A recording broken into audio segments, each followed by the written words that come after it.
Hey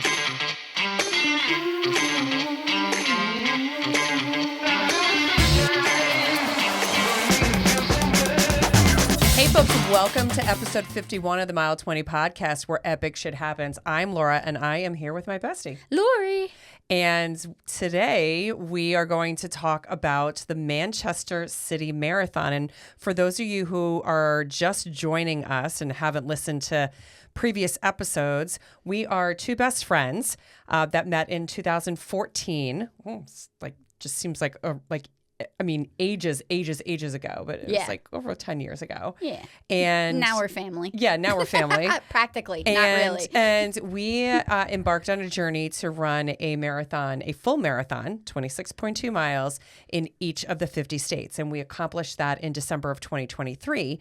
But as adventurers and travelers and moms and runners and best friends, we also have other adventures that we talk about. Women. And menopause, yeah.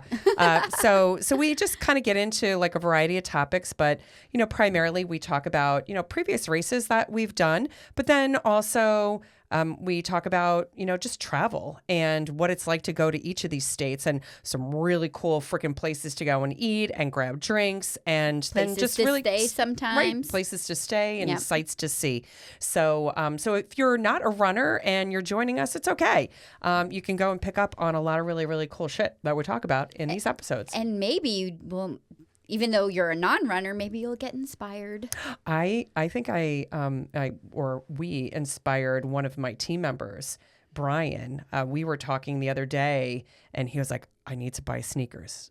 I can run at least a mile a day." And I was like, "Yes." Okay, so quick background on that. We had two people, Kayla and Emma. They were guests of ours a few weeks back, month and a half, 2 months back. And during the process of the interview, we found out that it was Kayla ran a mile a day for a year and was talking about how impactful that was for her. So me, Laura, and Maggie, our producer, have all been running a mile a day. Today was day 34, I do believe. Yes. And so how's your mile a day going? Well, I have good days and I have bad days, and primarily because within this 34-day period of time, I've had 2 head and chest colds. Thank you, Jim Lee, for those, my husband. And he doesn't get sick that often. And no, he doesn't. And I told him to stop licking doorknobs at work. So he has brought home 2 terrible head and chest colds. So the first day that we started this on New Year's Day, I was still sick and coughing. And I'm like, I was like, if I can get past running in the cold and with a chest cold and snotting all over myself, and I was like, I can do this. Yeah. And it's been bitter cold here in the Philadelphia area. Yeah. Much like in a lot of parts of the country. It's been hard, I think, in some ways to motivate to run. But then on the flip side, I think I'm now gotten over the hump. Like I've been like, I don't want to all day. And then I'm trying to wait because I have the luxury of being able to run whenever I want during the day. Which is good and bad. For the most time. Yeah, which is good and bad. Because then you put it off and then the excuses start. You're like, I'm going to wait until it's a little warmer, you know? Yeah, so I have been waiting until it's warmer. But I have to say that every time I've done it, I've come home. During it, I've enjoyed it. And when I've come home, I've been glad I did it. Yes. So now I'm getting to the point where I'm like, okay, you enjoy this. So but it does take, I texted the ladies earlier this week and I'm like, dude, I think it takes me just as long to get ready to run a mile than it does to run the mile. Because I'm putting on 15 layers of clothes, 4 on the top, 2 on the bottom, the shoes. And then I have 2 dogs that I run with, 2 English pointers that need the exercise. And of course, their leashes, their hyper, their blankets, and they're freaking out. And anyway, and then I'm going to go on my little tirade. My female dog, Penny, I will let her out multiple times before we go run. We're going to talk about her poop. We are. This dog insists on taking a shit every time I run. Every time. Today, I had the blessing of a 2-shitter. She didn't just shit once. She shit once. We picked it up. We ran another quarter of a mile. Did you do bag of shame? Again. Did you do bag of shame on her? Well, she pooped really close to the house. So I was like, okay, I'll just leave the bag there. Yeah. But yeah, I wound up. The second one was almost at the halfway point. So yeah, I tied it right around. Yeah, Lori sent us a picture the other day because we've been sending pictures to every day to the each of us, so the three of us. Accountability. And yeah, just accountability. Like, hey, I got it done. And the other day, your picture was of your dog with the shit bag around its neck. And I was like, oh, that's a bag of shame. Yes. The bag of shame. I'm so tired of it. I'm like, see, this is what happens. You're going to carry your own dump. No, I've actually, other than the days where it's been hard because of being sick, I'm listening to Wuthering Heights right now. Which how are you getting through it? Yeah, dude, that's it's like eating cotton balls, but I'm getting through it. There is one character, I think his name is Joseph. He's a minor character. Every time the Audible reader, I can't understand what the hell he's saying. I don't know what it is. I believe he's like one of the work hands in the house. Yes, I believe I am in that portion of the book right now. Yeah, there are times I'm just like, well, I don't know, but he's a secondary character. Heathcliff got married, and the chick is now like in his house with like no help and staff and stuff. Yes, that section. I actually listened to that today. Okay, that is where I am at. Yeah, I'm like, I have no idea what he just said. And mine's even worse now because I started listening to it at 1.7 speed because I was like, dude, I have to get through this book. It's like, I don't know. You inspired me though because you were like, hey, the new Wuthering Heights, movie with what's her name, Robbie, Margot Robbie, is coming out, and I wanted to see it, but I'm like, you know what, I want to get context for, and it's been a while. I remember reading it in high school. Yeah. But I probably didn't read it. Like, probably better to actually physically read the book than do the Audible. I'm going to say for this one. Sure. I feel like I would understand more. Yes, I'm sure. Because it definitely is hard to follow. But anyway, going back to the running, I'm listening to that. I'll listen to like a podcast, or I think I shared with you, I found like, just some really like upbeat, like just old, like 80s song playlists. So I spend, my little mile when I'm just running by myself, and I have like a little morning dance party. I try to do mine in the morning. Yeah. Because like leaving it to nighttime, I have found that that's harder for me to go and get motivated. So I'm like, nope, just got to get on with stuff and get it. And got to check the box. And Maggie's nodding her head yes too, because she sends a lot of pictures from the morning. But I'm finding now like I'm get a little invigorated with, just kind of like getting some air and, getting a little bit of like, I don't know, just like me time, so. Even if it is frigid cold, it is amazing. Be bold, start cold, another Kayla quote. Yes. I've been doing that a little bit more this week than I have in weeks past. Ditto. I did not wear 2 layers of pants today. Although when you and I ran the other day, it was a real feel of -10. Yeah. So folks, it has been bitter cold here. It has. So we and I found actually a Facebook post from a gazillion years ago where it was like when you and I first started running together, and I guess it was like a morning where it was, below 20 degrees, and you had posted on my Facebook about, thank you for, challenging me and getting me like, out of my comfort zone. I laughed. I was like, oh, how far you've come. Because now we're like at -10, right? Well, and it's vice versa, because there's a lot of times you're like, and I'm like, come on. Yeah. I bailed the other on Monday because it was like -12, and I was like, yeah, no, I'm done with this. Well, in 2014, when we moved up here from Florida, that was a bitterly cold winter. Yes, it was that year, and I remember thinking, okay, like this is an adjustment, but this is where I wanted to be. Yeah. Like I wanted to move to the Philadelphia I gotta area. Embrace it. Yeah, and I was like, I'm not letting this winter will not beat me. So it was like a chronic thing of trying to make sure you get up and you get out and you do stuff, because it will make you feel better. If you're inside in an office, whatever you are doing, get outside. Yeah. I cannot emphasize that enough. Yeah. Whatever it is, walk. And what do we always say? There's no bad weather. There's just bad gear, right? Mm-hmm. And talking about gear. So I know when we talked about the Jekyll Island Marathon a couple of weeks ago, when was that, 2 weeks ago? It rained on us, and it was unfortunate. And badly. Badly. It was like a cold front, and then it dropped. The temperatures dropped. It like plummeted. Yes. And so we were wet and cold. And I said, I will never, ever, ever again experience that in a race. So I went and invested in a Brooks running jacket. How much was that one? With my discount, like through because we have Roadrunner Sports .com. So it was $110. Was a jacket. That's not Now, too bad. the one thing that you did point out is that the jacket does not have pockets, which I'm okay with. Yeah. But the pants are there, and it's nice because the jacket and the pants, it doesn't make that swishy material like when you wear like rain gear. It's actually fabric coated on the outside, and so I'm very, very excited now that I have them. And you felt it. It's felt like a little like lighter weight. So the next time it rains in the morning, you're ready to go. I am ready to go. And I bought a pair of waterproof socks from Seals. Oh. So Seals is that like seal skin? Yeah, seal skin. Okay. And so this is a brand that we got introduced to when we were in Alaska, and we'll talk about that in a couple of weeks. But the seal skins, they make just absolutely incredible gear that's not only waterproof but also like insulated and it's phenomenal. But these are nice. They're not fitted like a normal sock.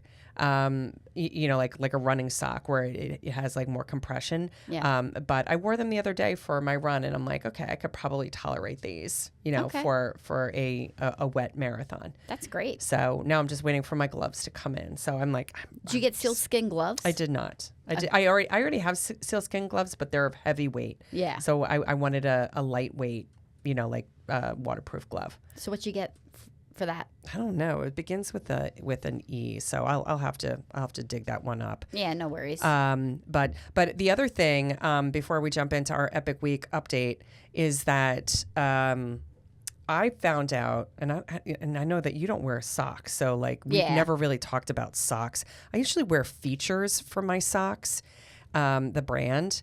And I love them, and I wear like a very, very heavily cushioned sock. I read that you're supposed to go and change your socks out every 3 to 6 months. Lori, I have some socks that are probably 10 plus years old. You know what? That just sounds like people want to make more money. Your socks are fine. Well, you change your shoes. I read it on about 4 or 5 different running sites. So anyway, I just went and invested in some new socks. I'm excited about it because my socks are not super cushiony. Yeah. But I thought that was kind of an interesting thing. I was like, man, I'm just spending money on gear right now. They're called Elevation gloves. Elevation. Okay. So, and they were maybe like $15. So it did not break the bank on that one. So yeah, so we'll see. We'll see how that goes. All right. So Epic Week update. You and I ran on Saturday together. I feel like the Epic Week update for me is not so epic. It's just like a basic week update this week. Yeah, but you did something different over the weekend. You helped some family members out. Yeah, my brother and my sister-in-law, they moved into a new house, so we helped them unload storage units and fill up their truck, and then the truck went to the house and we unloaded it, and then I sat and watched the outdoor game of Penn State and Michigan State, which was in Beaver Stadium, and that looked incredible. And what was the temperature like there? We're hold on. It was maybe 10 degrees, but nothing a little fireball shooters. Oh, you had the liquid jacket. Your ski pants can't handle. Yeah, we had a whole fireball bucket, and the whole bucket's worth of fireball shooters were on our persons, smuggled into the stadium. And between 8 of us, we had the whole bucket's worth of shooters. And if you looked on the floor in the stands where we were standing, you had all the dead soldiers. It was like a graveyard of fireball shooters. So yeah, it kept us warm, but it got cold towards the end, but it was fine at the beginning. Oh my goodness gracious. But anyway, other than that, just not a lot going on other than my 1 mile run, and I'm doing a little bit of a power zone Peloton challenge right now, so I'm riding. But other than that, I was just like in my jammies most of the day on Sunday. Dave had a card show. You did an outstanding job planning out our Austin, Texas trip. Oh, I deep dove. Dude. I get hyper fixated when it comes to traveling. You sent me the list the other day and you're like, well, like if nothing like, appeals to you, we can go until they change it. I looked at it, I was like, it's done. I was like Bruce Almighty on the keyboards. Dude. Like I was like fingers of fire. I'm really looking forward to going to Austin, mostly because it's going to be in the 60s and 70s. Oh my God, that just sounds like heaven. It's just going to be a really, really nice break from this temperature. Yes, so I'm really, really looking forward to that. So me too. How about you? So I got a new dishwasher. Whoop whoop. Yay. So that was really exciting. So Jim put that in last night. But the thing, so you and I went running on Saturday. Teased me with something. I did. I was like, I have something really cool to share. All right. So here's the deal.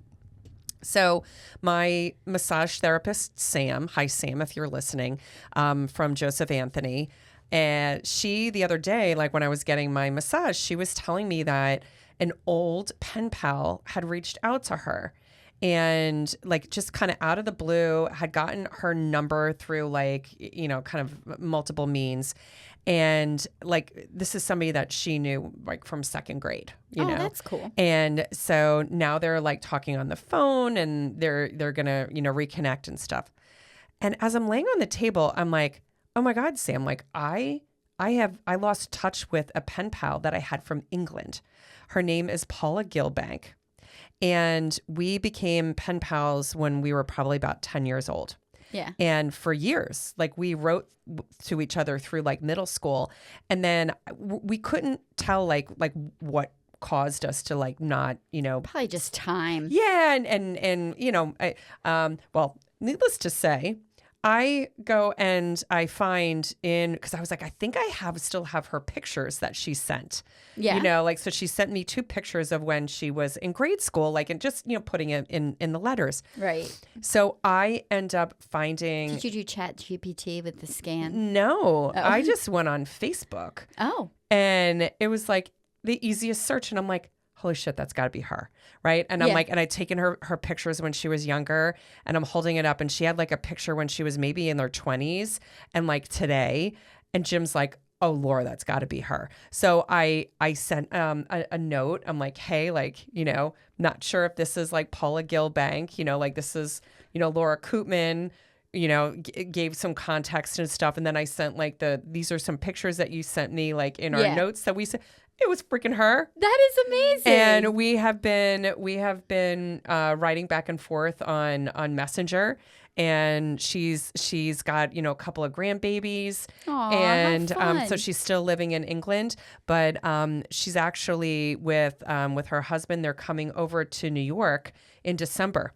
So she was just, I was like, I'm 2 hours away. And she's like, that would be really cool if we could actually meet in person. So yeah, so I'm so thrilled because like when you connect with somebody. Yes. And it was just, I so look forward to her letters and. Well, that was it back then. We Yeah, had you didn't no have the other internet. way. Yeah, there And- was no other way to connect with somebody. No. And it was coming from overseas. And you were usually, I think, assigned, wasn't it like an assignment thing through school? It you was. kind of got a pen pal. It was. And It totally was. And it was like part of you learning how to write proper English Yes. and stuff. And Yes, work and write on your a letter cursive and writing. how to do an envelope and where the stamp goes and Yes. and so I loved getting her letters because it was so different, like her life was like so different than how and just like a multitude of ways. Yeah. But it also made me just so curious about travel. And I shared that with her. I was like, that was probably my first like daydreaming about going anywhere outside of the United States was from being pen pals with her. Yeah. And look at us now, right? Right. Yeah. So yeah, I thought I would go and share that with you. So we've been. You're so good. I can't remember my pen pal's name. Oh my gosh. Well, she just made such an impression on me, and and I thought she was so cool because it was when like the oh my gosh, Flock of Seagulls hair. Oh, you yes. know, it was really. She did not have Flock of Seagulls hair, but she had like kind of spiky, not spiky, but like kind of punky hair. Yeah. And stuff, like not colored or anything, but like, you know, like her sides of her hair were moosed back, and she had like a big wave in the front and stuff. Totally looked British to me. Like that's what I pictured people from Britain to look like, and because, you know, you could see it on MTV before the internet. The cultures were very different. Yes. Like trends and stuff took longer time to cross the ocean and all of that. Much longer before the internet. People looked very culturally unique when they were from a different place. Absolutely. So after the podcast here, I'll have to show you a Maggie Paula's pictures. But so that was my little thing. And so That's cool. you know, leave it to Sam, my massage therapist. So of course, you know, when I connected with Paula, I sent Sam, you know, a text, and I was like, oh my God, I connected with her. And she was like, oh my God. So now I know, like, that's all we're going to be buzzing about when I'm back getting massage. So we don't do silent massage. We talk the entire time. Well, that's usually a good massage is okay. Like it's not for relaxation. Yeah, no, this is not for relaxation. So no, relaxation massage is like, no, shuddy. I don't want to hear it. Yes. So. All right, so we are going to get into the Manchester City Marathon. Yeah. And this was in New Hampshire. It was. And we ran this on November 8th of 2020. COVID. It was COVID. Heart of COVID. We had run a marathon, which we had already recapped all of these, but we had ran a marathon in August in Nevada.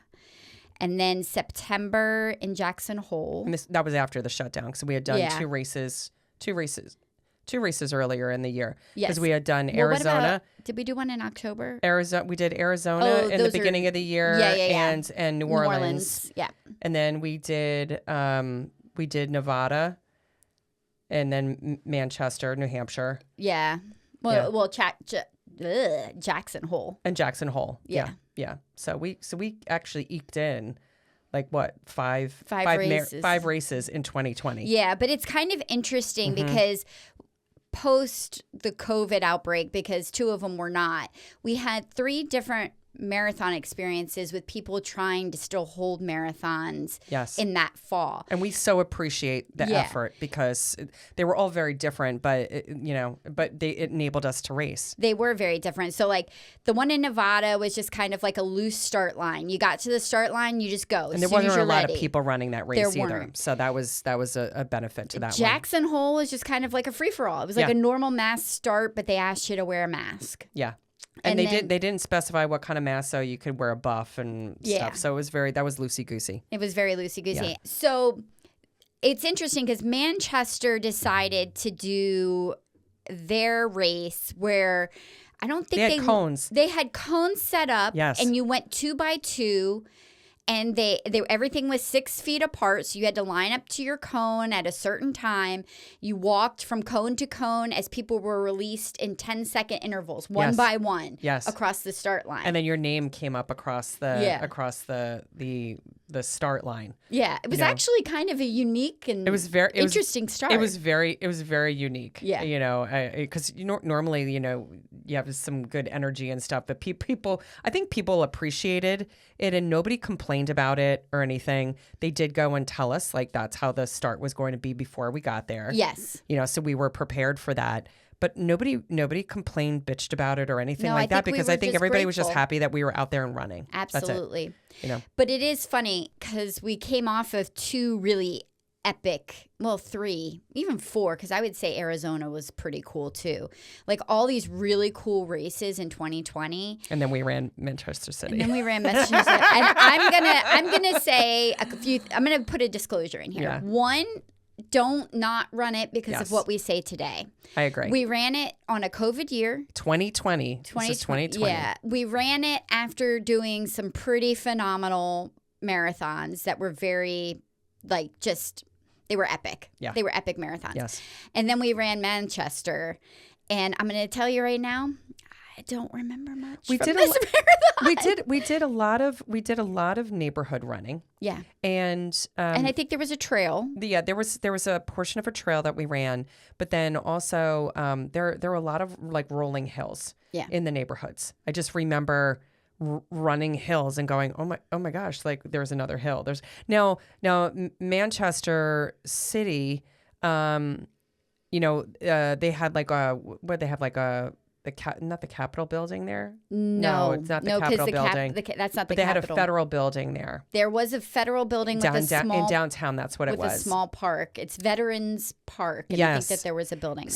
So the challenge that we ran into is that Lori and I, we saw where the start line was, and normally we try to go and get a hotel room that's as or lodging that's as close to the start as possible, or finish, right? Yeah. So we stayed at the DoubleTree, which we would still recommend. Excellently located. Yes, and clean, nice hotel staff was really great. Yep. But when we were inquiring about like places to eat, the one thing that the staff at the front desk said to us is like, it's not safe.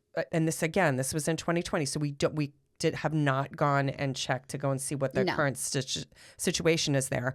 But there were a tremendous amount of homeless people that unfortunately, they're homeless. They're on federal land. But they're lands. on federal land, which was like right in the downtown area. And the state can't kick them off of federal land. So they like kind of infiltrated into the town. And it was, we've been to like Seattle and Oregon. We've seen some tent cities, but this was nothing like I'd ever seen before. So I don't know if the homeless rate was just higher because of COVID and what that had done to impact to society, or if it was just, that's kind of a congregation point. I'm not sure, but it made for a very, very challenging weekend for us. It was hard to relax. Yeah, because we did not take in the sights like we would normally do. Yeah. Like we're planning in Austin here in 2 weeks.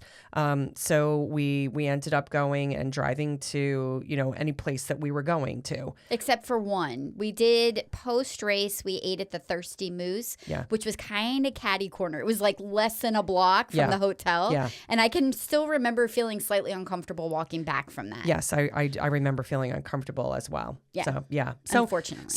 So we throw these caveats out there. Like, again, we have not validated whether or not there's still an issue, in the town. No. But this was our experience in 2020. And you're going back like 6 years. Yeah. Almost 6 years.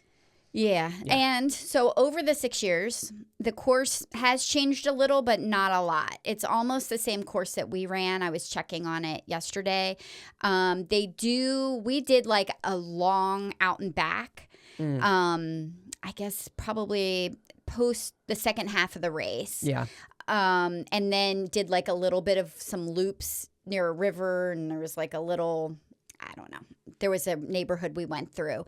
They don't do that anymore because they bring you back around and you do a little bit more zigzagging and seeing. So I guess there was an old mill yard. Yes, I remember that. Seeing like where we ate pizza. We went the night before we ran. We went to 900 Degrees Napolitano Pizzeria. Yes, which I remember being pretty good. It was a very good pizza. Yes.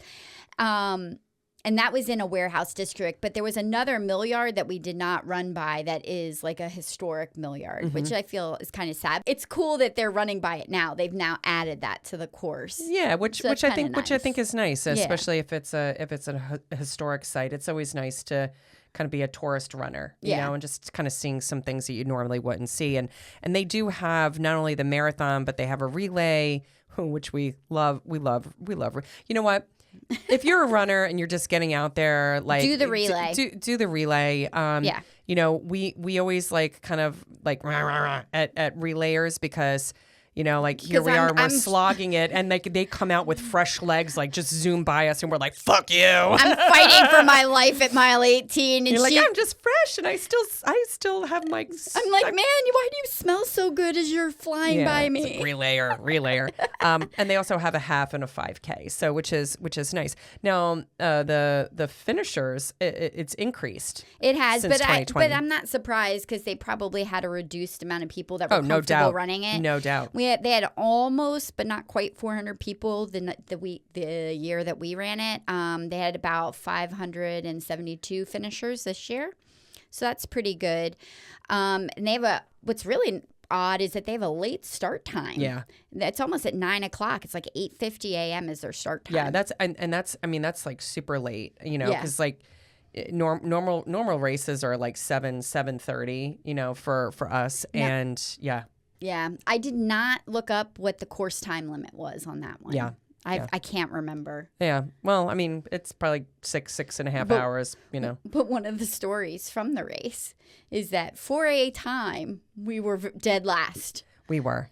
Because we had unexpectedly warm temperatures that day. Yes. We had a high of 73 degrees in New Hampshire in November, which is just odd. It's just really odd. Yeah. And so it was like 50 or so at the start. Which was nice. And then it was hot. And so we had a selfie with the motorcycle cop trailing us for a while. And then finally, I think towards like the last 3 miles, we passed some people. Well, do you remember though that the motorcycle guy was like still following us? And I yelled at him. Not yelled at him in a bad way, but I was like, no.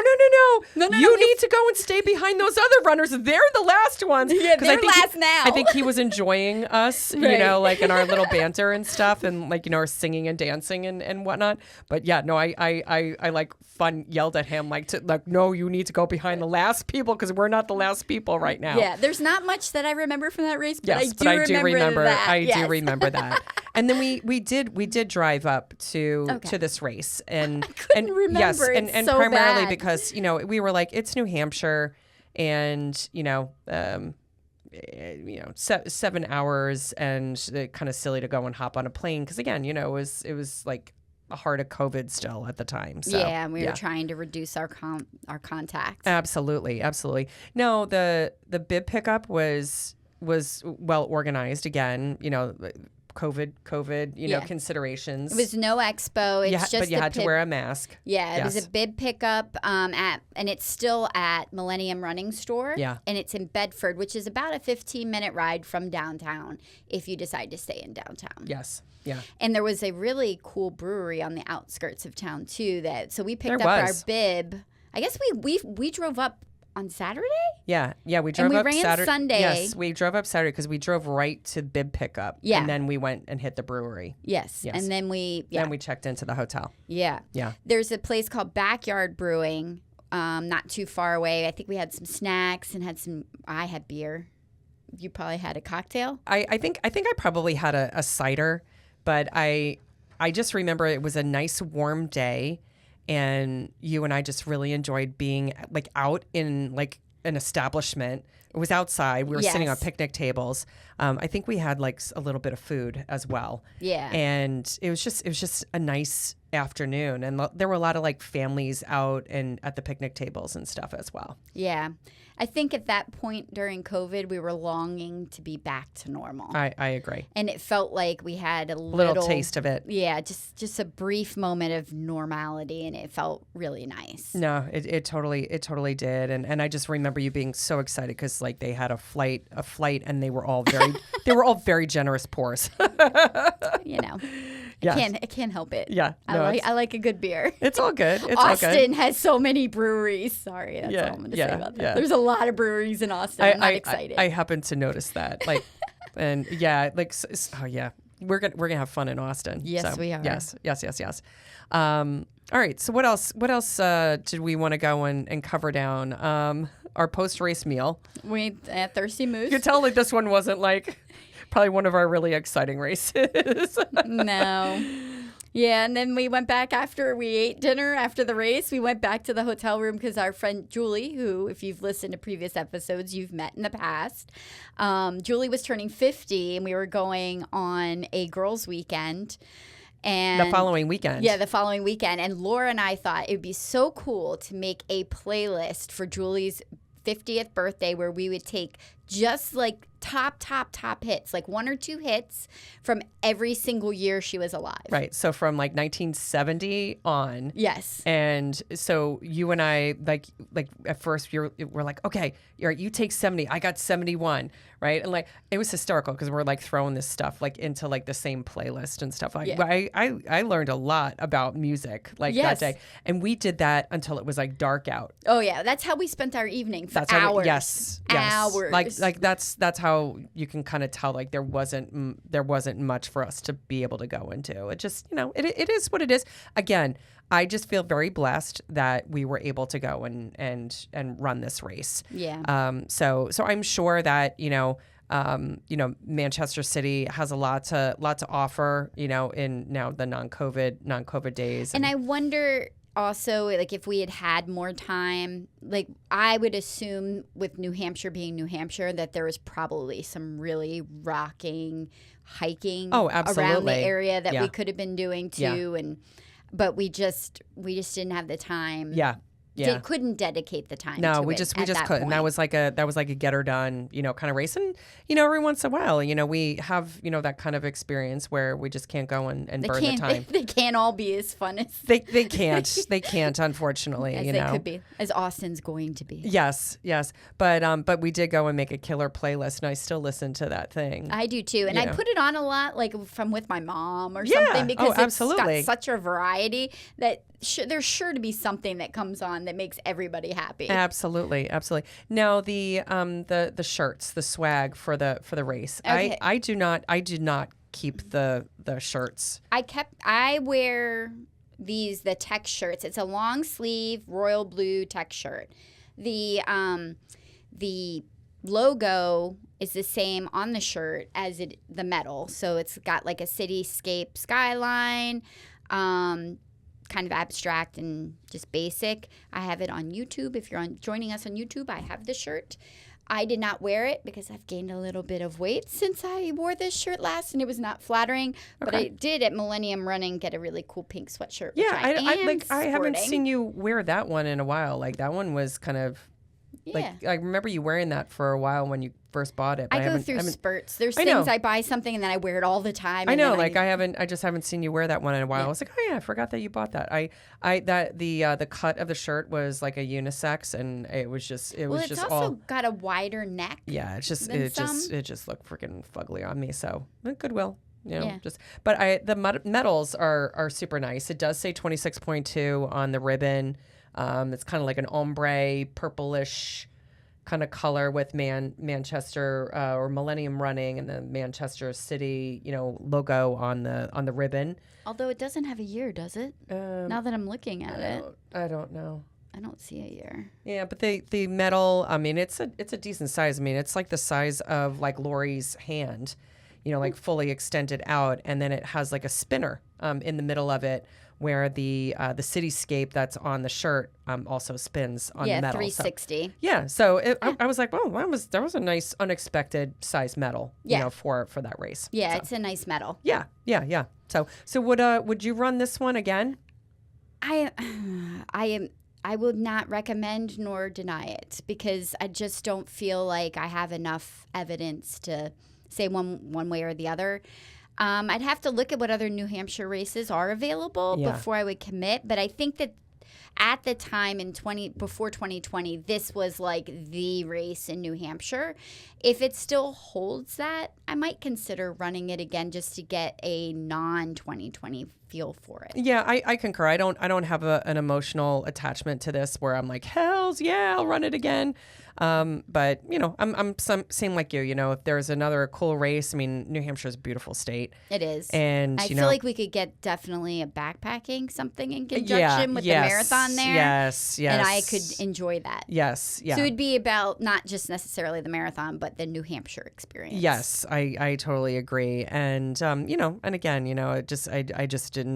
I didn't feel like, just elated, going to Man City, but, and again, for a lot of other circumstances. Yeah. So that that's our lovely recap. They're not all going to be exciting. They aren't.